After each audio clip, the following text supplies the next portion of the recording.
They've accumulated over 750,000 monthly listeners and over 22 million streams last year on Spotify. Retrofile is who we're talking to today, and they've been selected to showcase at the Canada Music Week. I'm talking to Noah Martino, one of the brothers of the band. It's just you and your brother playing all these instruments, right? Yeah, just the two of us. There's a lot of sound in your music, and you've just dropped another single last month in stereo. So who's playing what on this song? Oh boy, I think Luke's playing the bass and the guitar for the most part, and I'm going to be playing all the percussion stuff and the keyboards. And then he's the lead singer, and I do some of the backing vocals. You make it sound like you had to think specifically about that song. So do you both play all of the instruments? We both play a couple instruments. He's a much better guitarist than I am, but I'll play like rhythm guitar sometimes. And piano, we're kind of a similar skill set. But it definitely just depends. Because if he's pre-tracked stuff for a demo, let's say, then sometimes we keep it. It really depends. Okay. This single in stereo is now available on all streaming platforms, and you're going to be doing a full album is dropping later this summer. Yeah, we've got an album coming. We are going to be splitting it up into two parts. So the EP is going to be coming later in the fall, and then another EP a little bit after that. It's just because of how streaming works and sort of the way you got to promote things these days. But yes, the full album is on its way.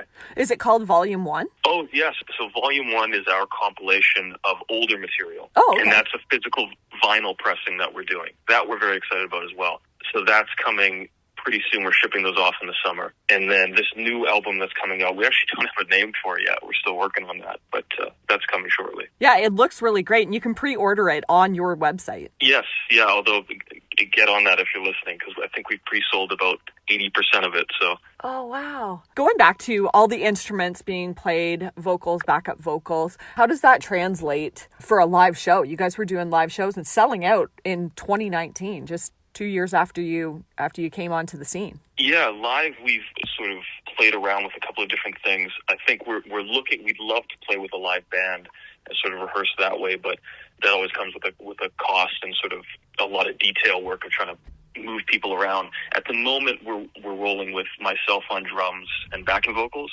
and then Luke plays guitar and sings, and then we have a backing track. Yeah, speaking of cost, so your first single was in 2017, 2 Words, and you kickstarted that in a home studio. Tell me about this studio, because most people were building them for the pandemic, but this is pre-pandemic, so you were getting creative, and this is in your house? Yeah, that was just, I think, a natural reaction to how Luke and I work. Like, we're just way too hands-on, really, and stubborn to work with other people. So we pretty quickly realized we've got to start investing in a space, the same way like a painter's got to have a studio to paint in. I think musicians, it's super helpful to have a space to get your ideas down. And sort of we've been building up ever since. So everything we've ever recorded has been in that studio space. And this last song was recorded there too, and then you had someone else master it? Yeah, so we do the mixing as well, and then someone else masters it. And over in Toronto there, Bryan Lowe, he's fantastic. You said you mixed it. So with all the instruments and vocals, how many tracks were you looking at for this song in stereo? There were a lot, but just because of the way that Luke and I work, we tend to kind of comp things down as we like them. So if there's a bunch of strings, we bring it down to 1 track and stuff like that. So it probably was, 100 or so, but in the end, I end up usually mixing something like 24 tracks or something like that. Okay, cool. Well, I love the sound of your music. It definitely has the retro feel, but what I love about your music is even if there's negative lyrics, like in this one, it's something about people who told you to stop doing what you're doing are fans now that you're on top. There's some sad lyrics, but the music, you just want to dance to it. It's so fun. I've always loved dance music that if you're not paying attention, you're just moving. But if you listen a little closer, it might not be as happy as you think it is. There's something about that I've always loved.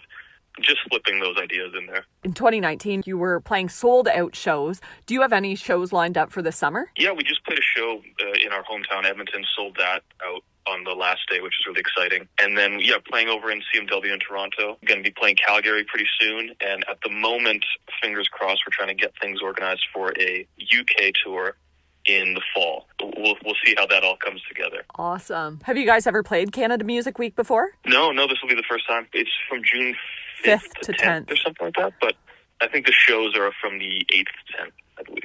Okay, and you're going to be playing along with like Annika, Texas King. We talked to them a couple weeks ago. How long's the set that you play there? It's a short little showcase set. It's going to be 25 minutes on stage, so we're going to be running through, I think, 5 or 6 songs.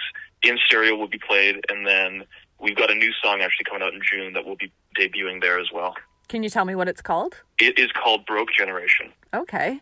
And any other titles you can let us in on from this new one coming out? Nothing yet, because we're terrible with names. They tend to be decided right before they come out. So. Okay. Sounds good. Well, thank you so much, Noah, for taking the time with me, and good luck with your shows coming up and at Canada Music Week. Absolutely. Thank you.